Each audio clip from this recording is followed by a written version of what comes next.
Human lungs यानी हमारे फेफड़े। दोस्तों, लंग्स हमारे बॉडी का सबसे इंपॉर्टेंट ऑर्गन है क्योंकि ये हमारे शरीर का वो हिस्सा है जो हवा से ऑक्सीजन को एब्जॉर्ब करके हमें जिंदा रखता है। तो आइए आज की इस वीडियो में 3D एनिमेशन की मदद से जानते हैं कि हमारे लंग्स कैसे काम करते हैं।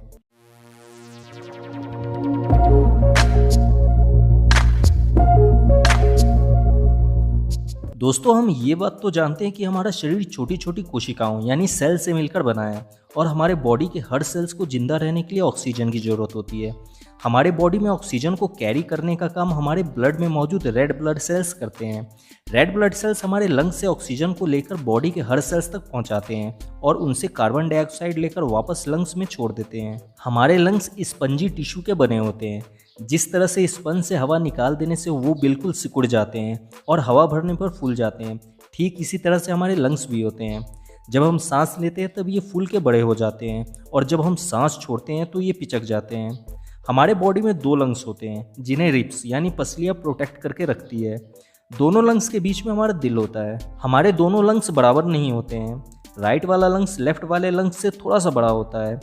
राइट लंग्स में 3 लोब होते हैं जबकि लेफ्ट लंग्स सिर्फ 2 लोब से मिलकर बना होता है। लेफ्ट वाले लंग्स को नेचर ने थोड़ा छोटा इसलिए बनाया है ताकि हमारा दिल इसमें फिट हो सके। हमारे दोनों लंग्स के नीचे एक मसल्स होता है जो कर्व शेप में होता है, इसे डायफ्राम कहते हैं। हमारे सांस लेने के प्रोसेस में इस डायफ्राम का बहुत बड़ा रोल होता है। हम खुद से सांस लेकर लंग्स में हवा भर तो लेते हैं, लेकिन उस हवा को लंग्स से बाहर निकालने के लिए हमारा उस पर कोई कंट्रोल नहीं होता है। लंग्स की हवा को निकालने के लिए डायफ्राम और हमारे रिब्स लंग्स पर प्रेशर डालकर उस हवा को बाहर निकाल देते हैं। अगर हमारा डायफ्राम नहीं होता तो हम सांस अंदर तो ले लेते लेकिन उसे बाहर नहीं निकाल पाते। हमारे नाक से लेकर दोनों लंग्स तक एक विंड पाइप जुड़ी होती है जिसे ट्रैकिया कहते हैं। ट्रैकिया नीचे आकर 2 पार्ट में डिवाइड हो जाता है और ये दोनों पार्ट दोनों लंग्स के अंदर चले जाते हैं।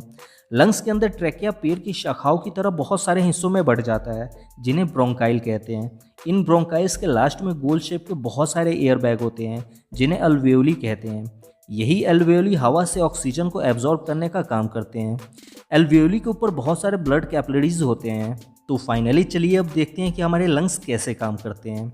हमारे एटमॉस्फेयर में जो हवा है यानी जिस हवा में हम सांस लेते हैं उसमें 98% नाइट्रोजन, 21% ऑक्सीजन और बाकी के 1% में कार्बन डाइऑक्साइड के साथ साथ अदर गैसें मौजूद है। जब हम सांस लेते हैं तब हवा ट्रैकिया और ब्रोंकाइल से होते हुए लास्ट में अल्वेओली तक पहुंचती है। यहाँ अल्वेओली हवा में मौजूद ऑक्सीजन के एटम को एब्जॉर्ब कर लेता है और अपने ऊपर लगे ब्लड कैपिलरीज में भेज देता है। अब हमारे ब्लड में मौजूद रेड ब्लड सेल्स इन ऑक्सीजन को एब्जॉर्ब कर लेते हैं। यहाँ से ये ऑक्सीनेटेड ब्लड हमारे दिल में चले जाते हैं, जहाँ हमारा दिल इस ऑक्सीनेटेड ब्लड को हमारे पूरे बॉडी में डिस्ट्रीब्यूट कर देता है और पूरे बॉडी से लाए हुए डीऑक्सीनेटेड ब्लड यानी जिस ब्लड में कार्बन डाइऑक्साइड होता है उसे वापस लंग्स में भेज देता है, जहाँ ये डीऑक्सीनेटेड रेड ब्लड सेल्स अपने द्वारा लाए गए कार्बन डाइऑक्साइड को अल्वेओली में छोड़ देते हैं। अब ये कार्बन डाइऑक्साइड हमारे लंग्स से होते हुए शरीर से बाहर निकल जाते हैं।